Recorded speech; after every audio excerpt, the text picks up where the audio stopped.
Kurnool SP posting ఇచ్చినప్పుడు అడ్డుకున్న అధికారులు ఎవరండి? అంటే అడ్డుకున్నట్టు కాదు, బట్ వాళ్ళు చెప్తారు ఎక్స్పీరియన్స్ కాదు, ఫస్ట్ డిస్ట్రిక్ట్ ఎందుకు వేరే జిల్లా. మీరు కర్నూలు చార్జ్ తీసుకున్న టైంకి ఆల్రెడీ మీ కన్నా సీనియర్ ఆఫీసర్లు ఎన్కౌంటర్లు చేస్తూ ఆ ప్రాంతం అంతా క్లీన్ చేశారనేది ఒక వార్త ఉంది. అంటే ఆ క్లీనింగ్ కంటిన్యూ అయిందా లేదా మరొకసారి అది పెరిగే అవకాశం కనిపించింది?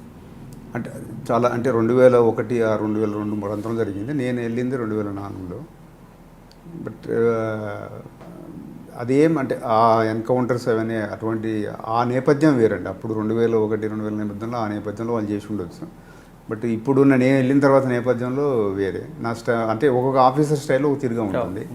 సో నేను I don't believe in this type ఆ టైప్ చేయవలసిన అవసరం లేదు. అది లేకుండానే కంట్రోల్ చేయగలిగాను. అంటే మీకన్నా ముందు ఇద్దరు ఆఫీసర్లు కూడా ఎన్కౌంటర్తోనే అదంతా కొంత చేసి ఉండొచ్చు, బట్ అది సమాజం కూడా హర్షించాలి కదా ప్రతిదీ అనుకుంటే. కానీ వాళ్ళు చేసిన ఎన్కౌంటర్లో కొన్ని ఫేక్ అని కూడా ఇప్పుడు వార్తలు రావడం జరిగింది. జనరల్గా సుప్రీంకోర్టులో కూడా అది కేసు వెళ్ళింది. జనరల్గా ఉంటుంది, అన్ని ఫేస్ చేయాలి. కానీ మీ సుపీరియర్ చేసిన ఎన్కౌంటర్లో మీరు సేవ్ చేశారని కూడా ఒక వార్త వచ్చింది అప్పుడు. అంటే తర్వాత మళ్ళీ కొన్ని డిపార్ట్మెంటల్గా ఎవిడెన్స్ ఉండదు అని ఉంటాయి. బట్ నా పీరియడ్లో నేను దాని మీరు ఎన్కౌంటర్లు చేయకపోయినా మీ సుపీరియర్ చేసిన ఎన్కౌంటర్లు ఫేక్ ఎన్కౌంటర్లు రియల్ ఎన్కౌంటర్లు మార్చడానికి మల్లారెడ్డి గారు తన సహాయం చేశారు అన్నది. బట్ ఆ 3 yearsలో చాలా ఇన్సిడెంట్స్ జరిగాయి, చాలా విజిట్స్ వచ్చాయి, ఎలక్షన్స్ అయ్యాయి. టోటల్గా రాయలసీమలో లోకల్ బాడీ ఎలక్షన్ జరపడం అనేది కొద్దిగా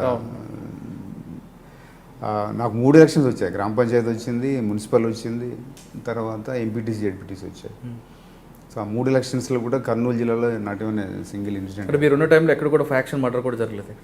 అంటే కొంత అంటే చెప్పుకోదగ్గ కొన్ని మర్డర్ జరిగినాయి. బట్ ఫ్యాక్షన్ పరంగా పెద్ద ఎత్తున ఒక నోటెడ్ ఫ్యాక్షన్స్ చనిపోవటం కానీ, లేదా పెద్ద ఎత్తున రైటింగ్స్ వాయిలెన్స్ జరగటం కానీ ఇంత జరిగినప్పుడు, అంటే ఈ ఎలక్షన్స్ నేపథ్యం వచ్చినప్పటికీ కూడా 2005లో మున్సిపల్ ఎలక్షన్స్ వచ్చాయి, 2006లో గ్రామ పంచాయతీ ఎంపీటీసీ జెడ్పీటీసీ వచ్చాయి. బట్ అయినా కూడా సార్ ఫ్యాక్షనిస్ట్ని కంట్రోల్ చేయడానికి కొంతమంది ఆఫీసర్లు కౌన్సిలింగ్ పేరును పిలిపించి వాళ్ళకి కౌన్సిలింగ్ చేస్తుంటారు. మీరు అటువంటి కౌన్సిలింగ్ చేశారా, లేదా వాళ్ళ మార్పు కోసం మీరు ఏమైనా వేరే ప్రోగ్రామ్స్ ఏమైనా కండక్ట్ చేశారా? కౌన్సిలింగ్ అంటే కొంతమందిని కలపడం కూడా జరిగింది. హైయెస్ట్ లెవెల్ కింది లెవెల్లో జరిగితే ఏదైనా మిస్యూజ్ అయితే అనే దాంతో కౌన్సిలింగ్ కానీ దేని కానీ ఎస్పీ లెవెల్లో నేనే చేశాను, పిలిపేయడం జరిగింది. అంటే కౌన్సిలింగ్ అంటే 2 రకాలు, మాటలతో కౌన్సిలింగ్, లాఠీ కౌన్సిలింగ్. ఓన్లీ మాటల ద్వారా. అండ్ కొంత అప్పుడప్పుడు మాట ద్వారా కూడా భయపెట్టడం జరిగి ఉండాలి. అంటే కాన్సిక్వెన్సెస్ కూడా చెప్పాలి వాళ్ళు గట్టిగా. అంటే ఊరికైనా ఏం కొట్లాడిపోద్దా అంటే వినరు కదా. సో ఏదైనా మీరు ఘర్షణలకు పాల్పడితే వచ్చే పర్యవసానం ఏంటి, దాంతో మీరు ఎట్లా ఇబ్బందులు పడతారు, కొంత దాని ఏమంటారు సోషల్ చట్టంలో పాత్రికా మాధ్యమం ద్వారా కావచ్చు, లేకపోతే మాకు అవి ఉన్నాయి కొంత టీమ్స్, ఆ టీమ్స్ ద్వారా నైట్ టైమ్స్ కొన్ని ఊళ్ళల్లో. మీరు అంచుకున్న పందా సక్సెస్ అయింది అనుకుంటారు? అక్కడ సక్సెస్ అయింది. అంటే ఒకటి ఏంటంటే కొన్ని కలిసి రావాలి. కొన్ని కలిసి వచ్చే అంశాలు ఏంటంటే అప్పటికి ప్రజలలో కూడా కొంత స్లోగా మార్పు వస్తుంది.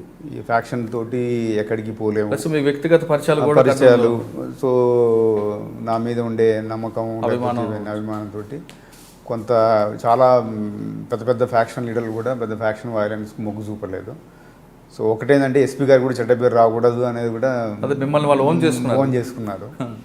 సో అది అంటే ప్రభుత్వానికి కూడా మంచి పేరు వచ్చింది జిల్లాలో.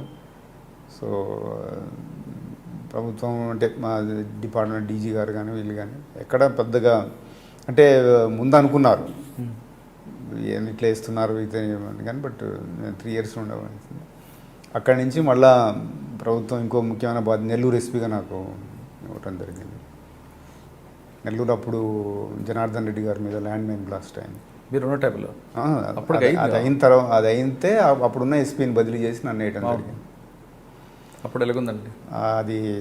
అంటే యాక్చువల్గా కర్నూలు ఇంకా కొన్ని రోజులు ఉండేటాను. బట్ అప్పుడు ఉండే పరిస్థితులలో అప్పుడున్న డీజీ కానీ ప్రభుత్వం కానీ నన్ను పంపించారు అక్కడ నెల్లూరు.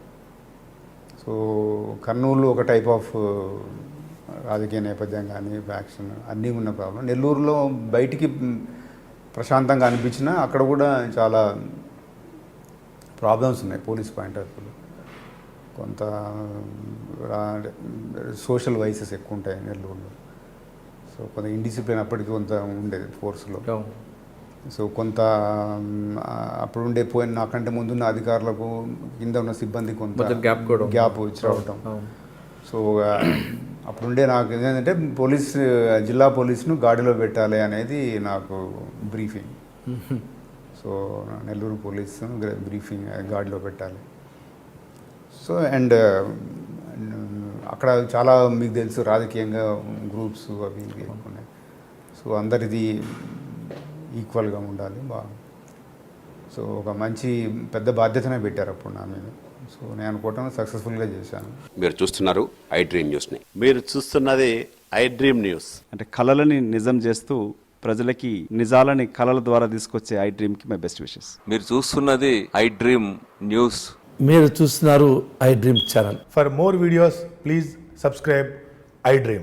మరిన్ని వీడియోల కోసం ఐ డ్రీమ్ని సబ్స్క్రైబ్ చేయండి. Please subscribe I dream. And I'm very much satisfied with the way interview went on.